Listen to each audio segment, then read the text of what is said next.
Good evening. Welcome to WFUZ-TV. I'm Blair Castro, and I'm here today with Thomas Jenkins. And today we have Mr. Mike Van in the studio with us. He's running for Alabama State Senate District 32. Mike, thank you so much for joining us today. Thank y'all for having me. Let's get right into it. You are very well known around town for being Mike Van, the Chevy Man. You've sold everybody I know a car, it appears, in this whole county. Tell us a little bit about your background in Baldwin County in general. I know you're a Baldwin County boy through and through. Yeah. And then also, what made you kind of decide, or, how do you translate that into now running for state senate? Well,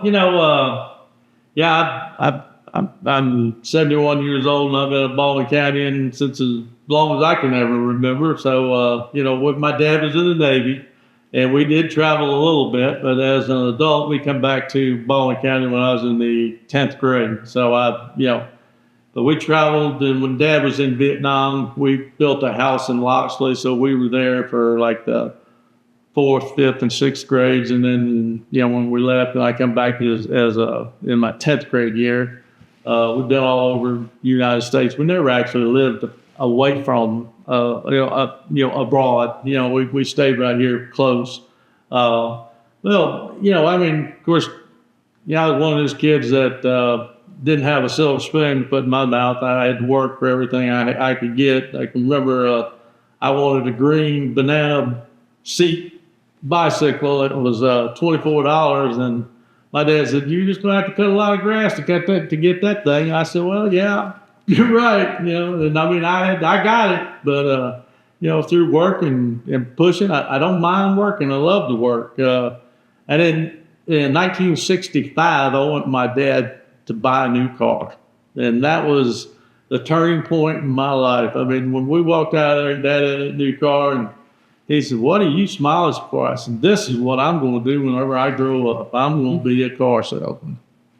So, and when I graduated from high school, I knew that I didn't want to go to college. I knew I had to go straight to work. I didn't have the money to go to college, and or my folks didn't have it either. And so I went straight to the workforce, went to work for Bill Stewart Chevrolet in Fairhope, Alabama, and started off as a salesperson. And one day, we're about the 5th or 6th day that I was there, the operator kept, just crucifying my last name. It was Vandenheuvel to Hoover, whatever, and all kind of stuff. So Bill got tired of it and finally went in there and pulled her in and me in there and said, "From now on, from this day forward, Mike, you're known as Mike Van, the Chevy Man." And so I've been known in Baldwin County since 1972 as Mike Van, the Chevy Man, but better known as Mike Van. Of course, my last name is Vandenheuvel. I'm proud of that, but it's a little easier to say as Van. Yeah, and Bill and I worked with Bill, and then Terry Thompson came along, and Terry also, we all we were a group. We had a good time. We finally moved out of the downtown location and moved out to the where the big store's at right now.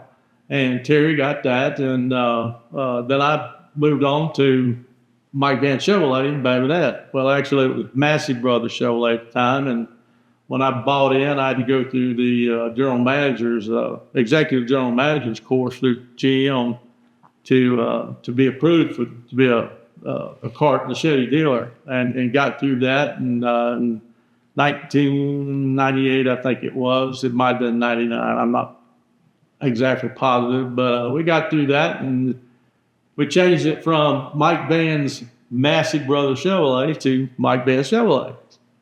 And I kept it till, I think, 2011, and that fought through the GM bankruptcy and the GMAC trying to put all the little dealers out of business, and it was tough. You had to work hard to get units and to just basically to survive. I tell you, I don't believe this is something negative, but at one time in 2008, I believe, it might have been 6, I think it was 2008, GMAC came in and said they wanted to they were going to drop our floor plan. And then I needed to give them a check for $1.6 million. Well, I didn't have $1.6 million. And they gave me 3 days to come up with it. Well, I pushed and pulled and, went to my lawyer. And my lawyer said, well, the best thing you can do, Mike, is file bankruptcy. And I said, I don't want to do that. He said, well, we're just going to file it. And then whenever you get the money, we'll pay it off and then cancel that, or whatever the legal term is as far as getting out of the bankruptcy thing. And then you'll be whole again. And that's what we did. It was good advice. It did, it put a little stain on the record, but we were doing business. We were a small store. When I bought it, we were doing like 10 new cars and 12 used cars a month. And I got it up to a little over 30 new cars a month and about 40 used cars a month. And I actually outgrew my cash flow. And so that was a big worry, but it still worked out. We paid our bills and we done everything the right way. And then, in late 2011, I just decided I have fought General Motors more than I want to fight me. So I turned around and called Chuck Stevens. Chuck had been after me about buying the store. I filled Chuck up and I said, Chuck, the store's for sale. I'm going to give you the first shot at it. If you don't want it, Mike Warner down at Southern Chevrolet wants it. And so he said, no, give me a number. So I gave him a number, and 2 weeks later, we signed the contract, and he got the store. I had worked for him for I think 6 months or something like that to just get through the transition of Mike Van Chevrolet to Chuck Stevens Chevrolet. And kind of thought I'd retire for a little bit and just, rest my brain for a while. And then after about 10, 12 months, I went nuts. I was watching Gunsmoke every day, all day. That bonanza that I finally said, I got to get back to work. And Mike Warner called me from Southern Chevrolet and he said, come on down here, let's have lunch. And it's actually about this time of the year, it was around my birthday, and he said, I'm going to buy you lunch for your birthday. So him and Mark took me to lunch, and I knew they were after something because with the two of them together at one time. So they talked me into coming to work at the dealership. And I told them, I said, guys, I have not sold cars on the floor since 1975. And he said, it's like riding a bike. You'll just, you'll do well. So I started there, and then they moved me to the desk, and Rick had to go help out at the Ford store. So they pulled me into the desk and said, I told them, I said, I don't want to stay here forever. And they said, yeah, that's fine. We'll be all right. And Rick will be back in about 6-8 months, and then we'll go from there. And so Rick come back, and then I moved into more or less the PR person, I guess, for the dealership. I did all the golf tournaments, and I still do the golf tournaments, and the dealer transfers and buying cars for the dealership. When the cars got slow, we got real slow. GM wasn't making a whole lot of cars, so we were I was buying cars from other dealers. And how do you think all that years of experience in sales and business has prepared you for this run for office? Well, that's a good question. And I mean, I believe, it's kind of, you got to do things right. You can't be a one-man show. You've got to have a team. And what I plan on doing, when I'm elected, basically is I want to, get together with the commissioners. I want to work with the commissioners. I don't want to work against them. I want all of us to get together and work together. The House of Representatives, work together with those folks and work with the mayors in the county. I don't care if they're in my district or not in my district. You got to work with everybody. we're here to help Baldwin County in Alabama. If it's not, we're, you're going to go up to Montgomery and do something for Montgomery, or you're going to do something for, someplace else. I mean, there could be some instances where I have to help, but we got to unite. We just got to get united in this thing, because what I've seen is everybody wants to do this, and then it's just kind of I use a analogy kind of like I'm a hunter, of course, and I love to quail hunt. Okay, well, when a covey of quail flush and there's 10 to 12 quail out there, well, you don't just shoot in the air and hope you hit one. You got to pick one at a time. So and that's what we got to do. We got to get everybody together and pick out the worst thing, the thing that needs to be done first, and then pick the second one. Let's get them done one at a time instead of just piecemealing it a bit. And it's just I just believe Baldwin County is screaming for that right now, for us to work together instead of one person, getting or trying to get all the glory or whatever. I'm not saying that he's trying to get all the glory like public, but I'm just saying it's just not that's not me.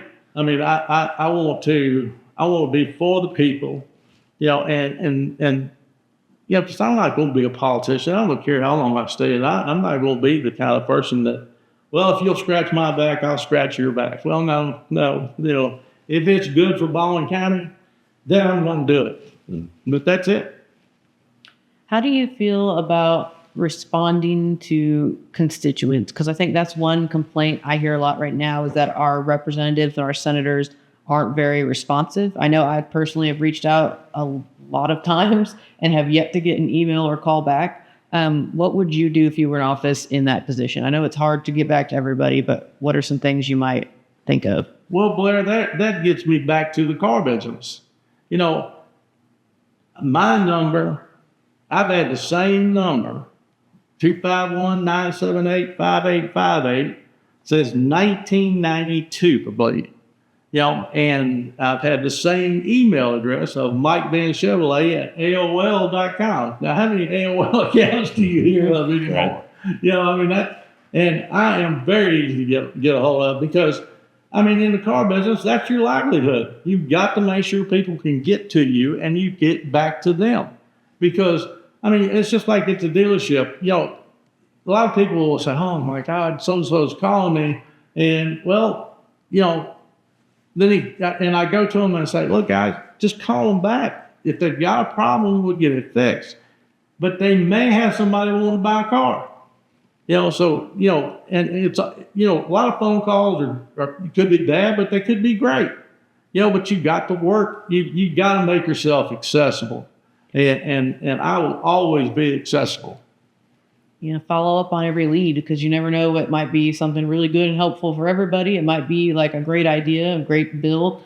If you just leave things unread and unanswered, then you never know. That's a fact. That's just, it's just, and doing the dealer trades, you got car dealers calling you from like North Carolina, and want a Tahoe that I've got. Well, most of the time, those dealers, if you calling them for the car, they won't return your phone call. But I return every phone call I get. I don't care who it is or what it is, but I'm gonna return that phone call.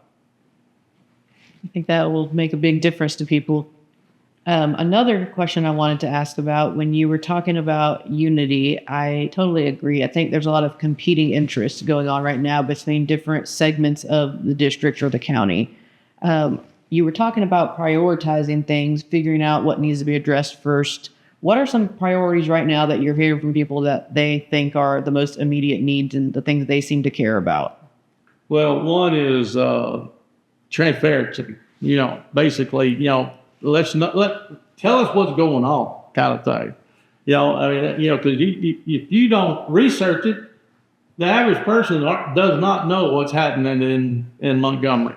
Just like they're in session right now, and they've got a couple of bills that's passed and it's not passed and got on the floor. And I mean, but the regular folks, you go to the coffee shop and you talk about that in the morning. So, well, they'll ask me, well, Mike, what do you hear out of out of Montgomery as far as what's being passed? What I said, you don't hear nothing, and that's crazy. With transparency, you just letting people see what's going on. Of course, the solar farm is a big issue. I think that's an issue that I am 100%. No, I don't think about it. I am 100% against it. Golly, I've been up on that land as a young adult, and I've got friends of mine that have property up there, and we sure don't want to see something like that in there. I mean, they're going to tear up so much. What a beautiful piece of property they're looking at that has pine trees. I mean, as big around as you can't get your arms around them. There's deer, there's quail, there's squirrels. I mean, birds, turtles. I mean, things that they're going to destroy that habitat if they come in with this. I believe that it's something that's got to be handled. And there again, I'm new at this. I don't really know exactly what's got to, what has to be done to stop it. But surely there's some kind of, rules that you can stop it for somewhere. We can't tell a person that, hey, you can't sell your piece of property for them to do that. We can't do that, but we can, legislate it and permit it to see if it works for everybody. But the one thing a friend of mine told me the other day, he said, like these solar panels are coming out of China. We're buying them from China, but China doesn't even use solar panels. They're still powering their electricity with coal. I mean, we got plenty of coal right here. Why not just, right in the United States? So why are we looking at, I mean, we need alternative energy, and I'm not against that. I mean, I've got, trail cameras for deer hunting and stuff like that to watch, make sure people you're coming on my property or whatever. And they've got little solar panels about like that, so they've got a niche, but I just don't see 4,000 acres of them. That's just that's a tough pill to swallow. Yeah. We're growing so fast in this county, especially on this lower end of this county. I mean, golly, I don't know how many exactly what the numbers is that's coming in here every month or every week or day or whatever, but we've got to improve our roads. We've got to improve, the bridges and stuff for these big trucks going across these bridges. I mean, that's all we need is one of these big trucks to, hammer on some of these bridges, and then a family SUV going across that bridge collapse because we've overweighted those bridges, and we need to get on that, there's a couple of other things to look at. I mean, I'm just like I said, in the unity part, it's so hard to pick.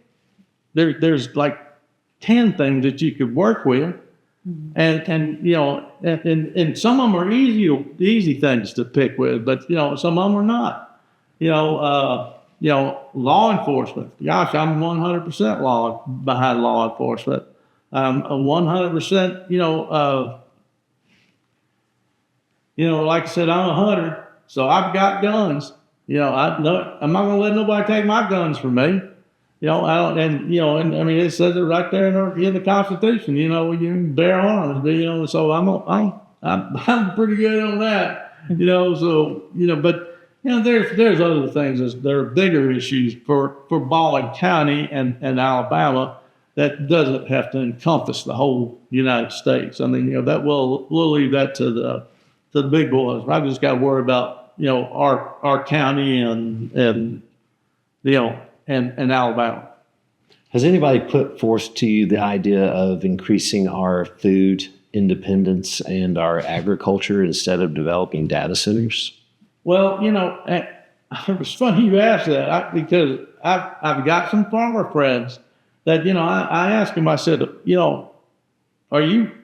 I'd heard that they're going to quit producing sweet potatoes, and I said, why would you do that? He said, well, Mike, it's just, we can only make X number of dollars off sweet potatoes. Well, if we got a 40-acre piece of crap property out there that we can put 200 houses on, at, $100,000 a piece, he said, it's going to take me 20 years to get that money back. And we got to start doing, used to there, when I was a kid, we had, you bunches of collard greens. You see people in the river washing the collard greens off after picking them and just different things like that. As a young man, or young boy, basically, you had to be 13 to work on a shed. But, I worked on the potato shed where we bagged and bagged 10-pound bags and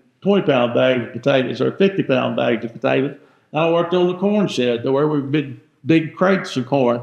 We don't see that anymore. I wish we did because that give you a little structure on how life really is. You got to work hard to get through this world right now. Mm-hmm. Yeah, I remember even in the last decade and a half, there used to be so much more farmland just on the Baldwin Beach Express. You would see signs for Silver King corn for sale. Oh, you don't see that anymore. Well, and that's a shame. It is. It really is. And we have diversified from Silver King to Queen corn, and it's some of the best corn that they've developed. Mm-hmm. You don't even have to put butter on it anymore. Mm-hmm. You can actually eat it raw if you want to. Well, you clean it, but. Mm-hmm. It's just a shame that we don't have that. And the potatoes, like regular old brown and white potatoes. That was a big subset. We used to do that out on our farms. That we do broccoli.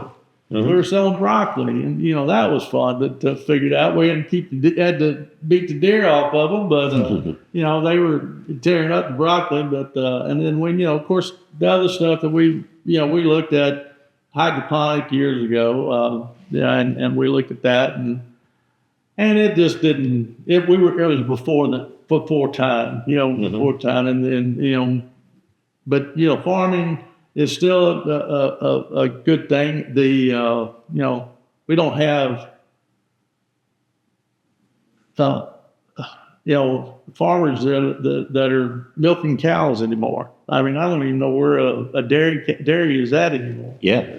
I can't find the raw milk, even though they've kind of brought that back into the spotlight. You have to basically go to Florida to get raw milk or butter or cream. Honestly, forgive me for that, but I hadn't even thought about that till just then.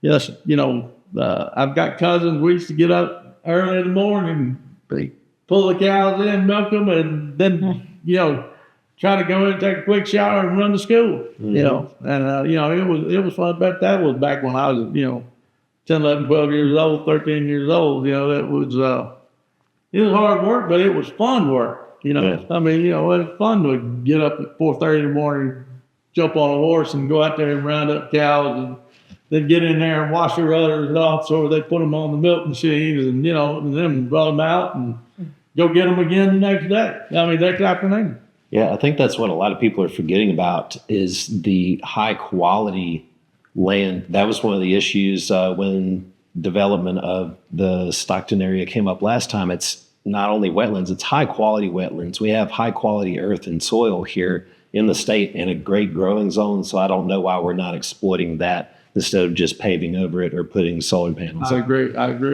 that. We need to, there again, that's where you get, unity. Like somebody had to tell somebody about these solar farms. Agreed. So somebody had to know about it before it all hit the fans. So because there had to be some kind of permitting, there had to be some kind of appraisal on the property, some kind of something, so there should have been more bells and whistles going off than what's just going off right now. Yeah, I would certainly rather have high quality grass fed beef than AI any day. Oh, absolutely. Yeah, absolutely. Gosh, you take a deer processor right now. I mean, we've got maybe 2 or 3 of them in the county, and they're so busy they can't even keep up with the demand. I can't imagine just 3 in this entire county. I think that's about it. Well, maybe just in South Baldwin County. I've killed a deer in a couple of years, so I don't really know. I didn't have time to go deer hunting. I've taken a lot of people, let them harvest one, but that's about it. One thing I wanted to ask about was term limits. How do you feel about that? And would you term limit yourself, or would you like to continue to run for as long as people would like you to? No, term limits is definitely something you should not be in no more than 2 terms. I really believe, the first term there is a learning curve in the first term, but then the second term, you get in there and you do what you're supposed to do. And in the fact of maybe even mentoring somebody that you want to take your place. Although they've got to go through the election process, but it'd be a lot better if, like if you wanted to do it too, and you said, "Like, I'll show me everything you do here, do it," and I said, well, "Okay, just come with me and see it, because I'm not going to be there." And I mean, it's if you stay in there too long, something's got you staying there long. This is not a real high-paying job, so it is something that you should really. 8 years is a long time. To if you can't get your point across in 8 years, well, you probably shouldn't have been there to start with. Yeah, for sure. One thing I wanted to ask about was the importance of our Gulf Coast seafood. I know that that's a hot button issue right now as well. How do you feel about what's going on with our shrimping and seafood situation? Wow, I can't believe we got this far into this without that subject. That subject was the first subject that came into my mind when I decided to run. I'm sick and tired of our shrimpers and our fisheries being, sold out basically. You've got companies from overseas sending in here catfish that hell, we don't even know if it's catfish. Sending in fish that you're buying it at a restaurant, and then or shrimp, where you say these are Gulf shrimp. Now they may be Gulf shrimp, from that some of them are advertising, but they may be, stuff that they've gotten from overseas. And it's hurting our fishermen, and you got to get out there and these guys get up early in the morning, get their bait done, get their their guides basically, and taking out people and going fishing to enjoy Mobile Bay, the Bay areas or our water system so they can fish. And we don't want the water to get bad. We've already seen the mud pumping in Mobile Bay. I know that probably is not a simple solution, but the thing that I thought about on that mud pumping, why wouldn't you just pump that mud onto a barge and take it out and build an island somewhere away from the canal that you're digging up, deepening, because that's just going to filter right back in there. So you just got to do it again. But you got to. You should be able to stop people from coming in here and selling us seafood, shrimp, stuff like that wasn't, caught and raised here. We got, There used to be several years back, 3 or 4 big, nice catfish farms. Now, and sold catfish all over, South Alabama or the South, basically, and North, and they were that was a good deal. I mean, but now, I mean, there's still some of them out there, but they're not doing nothing like they used to. Yeah. I never thought I would see the day where a state like Alabama would so thoroughly, from so many different industries, sell out to 4 interests. I never thought that Alabama would do something like that. It's disappointing to watch. It is. It's very disappointing to watch. It's something that needs to be addressed. And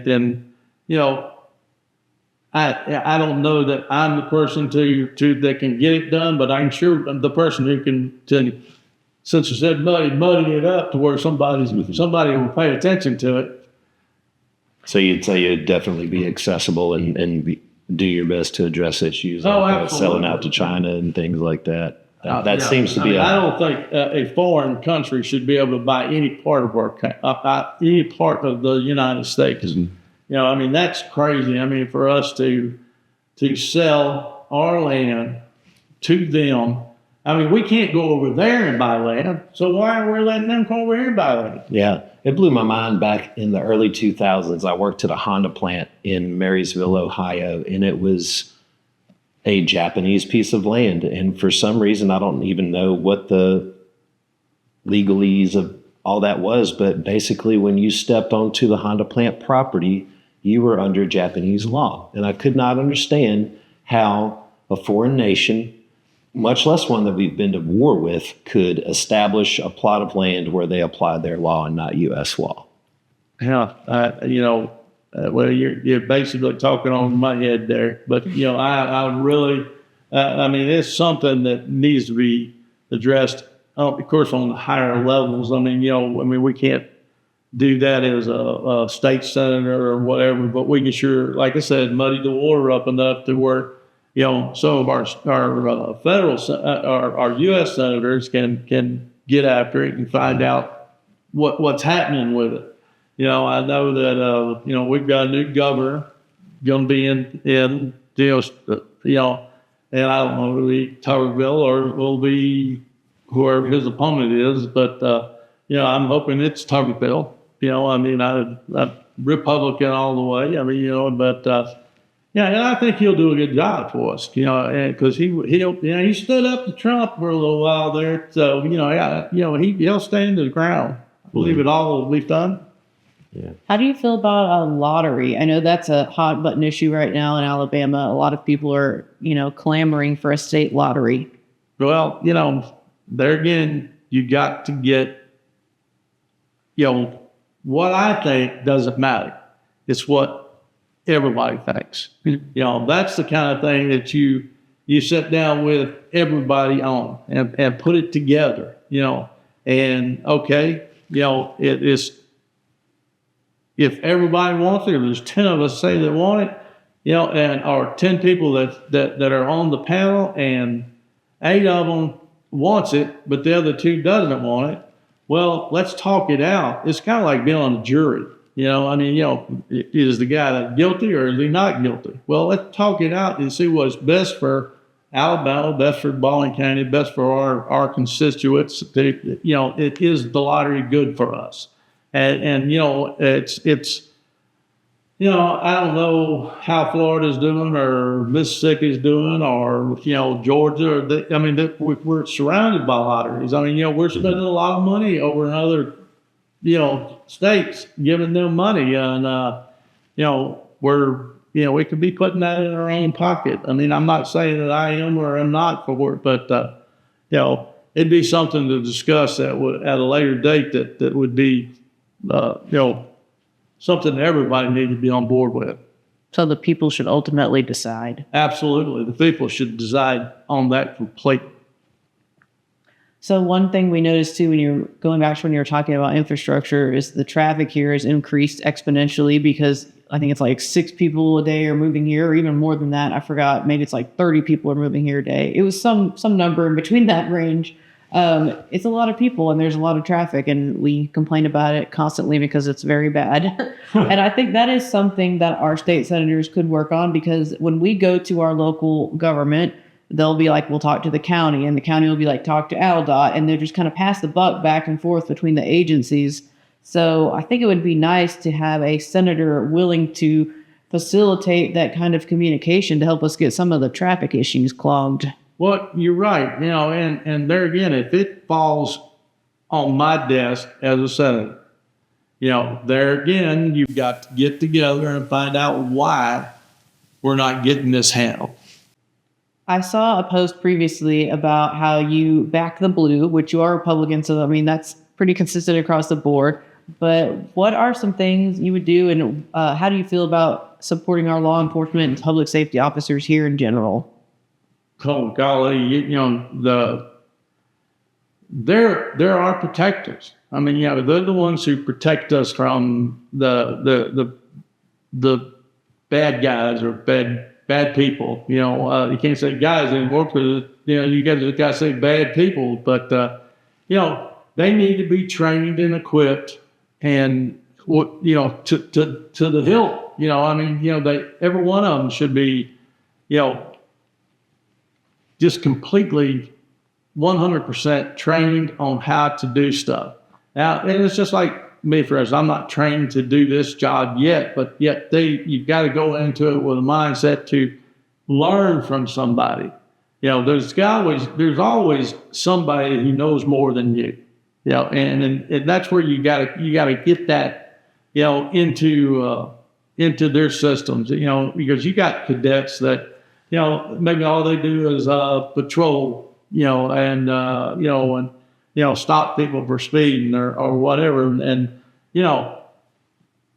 I don't know about anybody else, but at 3:00 in the morning, I don't want to pull over a car that's got the windows tinted out and not know if there's a bad guy in that car or, somebody's just trying to get home, I mean, it's a scary thing, I've got so much respect for law enforcement. It's unbelievable because, they're the protectors. They're the ones who run into the fire or run into the gunshots and just like speaking of fire, I mean, you're firefighters. I mean, they're the ones going into the danger and you're getting out from the danger. I mean, and that's you've got to support them. You've got to make sure they've got the best equipment there is that's available. Mm-hmm.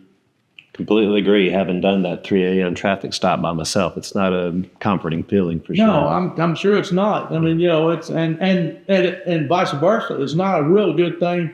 I've been stopped before, on a dark road and not know what I've done wrong, and back. Oh heck, this was 20 years ago. There was somebody in a SUV that had blue lights on his car. He'd turn them on and pull women over late at night, or it just scare you to death, and, so, I mean, it works both ways, but, law enforcement needs to be, they're the ones that we got to help out and then make sure that they're prepared for every situation that they can get into. For sure.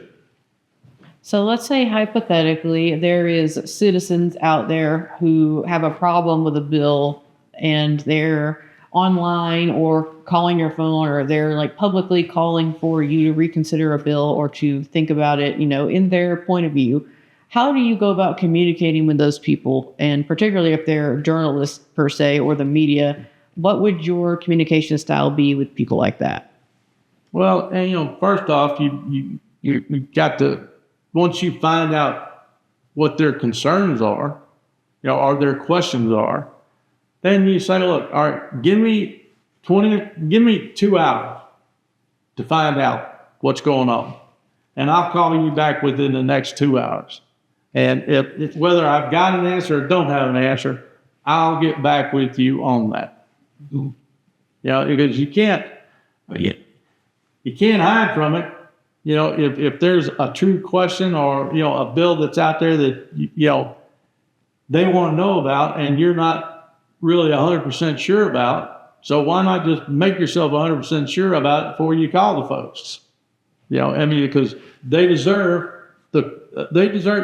for you. You know, they deserve, you know, to be heard and be able to talk to you. You can't hide from people. I mean, you got to be out and about, you know, and, you know, like I said, my phone number's out there, my email's out there. I mean, it's an old one, but I check it every single day. I think one of the most important things is being able to treat all people, your constituents or media, whoever, with, you know, respect and dignity, not be dismissive of people. That's a commonly experienced thing, I feel, reaching out to public officials, is that we can get dismissed or ignored or even like rudely talking down to, which is never a good feeling. So I would like to see, you know, you in office or someone in office who has the wherewithal to treat people with kindness and respect, even if you don't have the answers, even if you don't agree with them, even if they're coming at you some sort of way you might not always, you know, be happy about. I still think respect is, you know, should be offered to everyone who's in your constituency. Yes, and by experience, I can definitely say that your opponent is not that. You got to respect everybody. You know, it's like I come from the generation of yes ma'am, no ma'am, yes sir, no sir, please, may I please, and stuff like that. So I mean, you know, you've got to have that. I mean, you know, you've got, especially the people that voted for you. I mean, they deserve the yes sir, you know, yes ma'am, yes ma'am. We'll get to that as quick as I can get to it, and I'll get back with you. You know, if you don't think I'm getting back with you quick enough, you just call me right back.